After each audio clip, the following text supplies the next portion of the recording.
We are rolling right along with the special edition of the King on Location, Pat Butler's birthday party, now joined by the sensational Vickie Baker.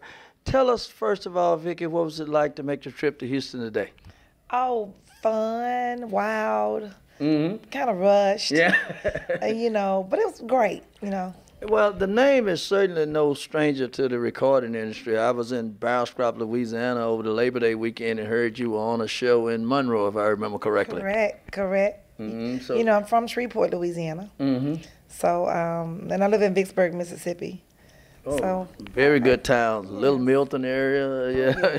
Oh, yeah. So singing has just come natural for you.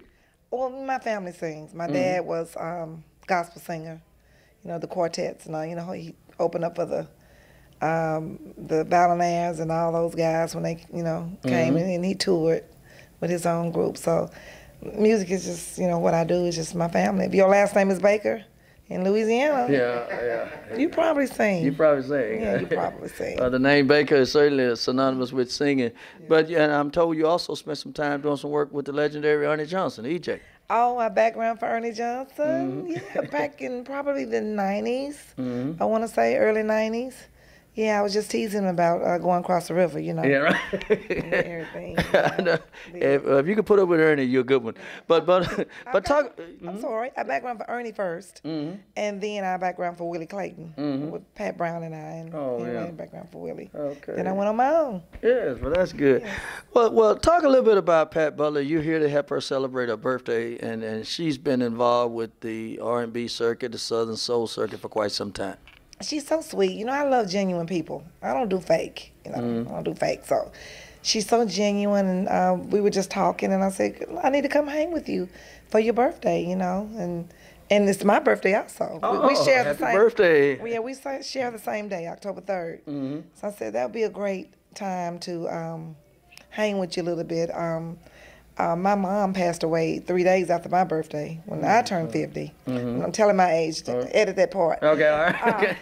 No, but I was like, I need to do something fun and relax because I don't really celebrate that much, anymore. But she said, come on up. Come on to Houston.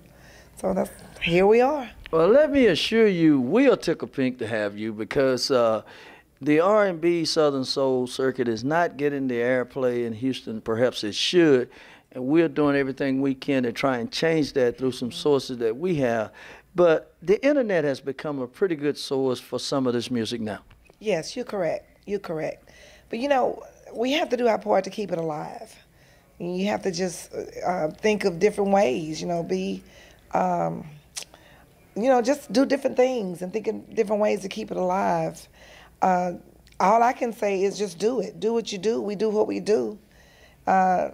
I've been doing it a minute, and it's rough, right. Especially being a female, sometimes. Well, what I've noticed from this interview session and this particular program, the women are more excited about the challenge of keeping the music alive than some men that we've interviewed, and I want to commend you all on keeping the ball rolling, so to speak. Yeah, well, and probably for some of the other ladies, I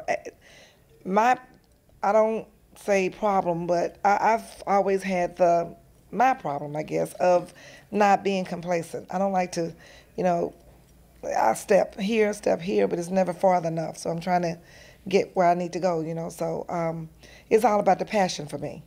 And I just love it when people tell me I can't do something, Oh, yeah. Yeah. Hey, I got a little of that in me myself because that kind of make me, I'll show you. Yeah. Right, But it's really all about the passion for the music. I mean, I think anything in life, people do things for various reasons. And sometimes you start something out for the right reasons, but then somewhere along the way you kind of lose your focus on what we're really doing, It's all about the music and keeping the music alive and being able to pass it on to generations under you. Well, we're certainly glad to have you visiting with us in Houston and to help Pat celebrate. I want to tell you, I almost didn't make it. I'm a band director. I'm a high school band director also. No, I didn't know that. Yeah, so I had a football game Friday night in Mount Bayou, Mississippi, in my friend Nellie Travis's hometown. Oh, okay. Yeah, I called her on the way up there. And then I jumped on the plane Saturday morning Came here. Yeah, I know that neck of the woods. Yeah, that's. I am so. And glad to that be here. and that high school band is such a. To me, it's. I have a friend who's a high school band director. That is such a in Shreveport. What's his name? Charles Walker. He was at Woodlawn. I know him. Yeah, okay. Well, he and I grew up in the same neck of the woods.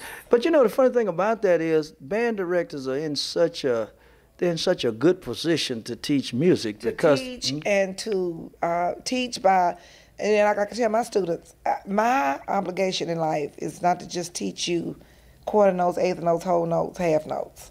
I have to give you some life lessons also. So I take that opportunity to give life lessons.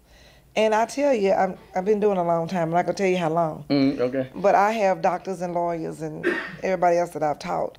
And I can pick up the phone and call any of them, and they'll, come to my rescue. That's the good thing.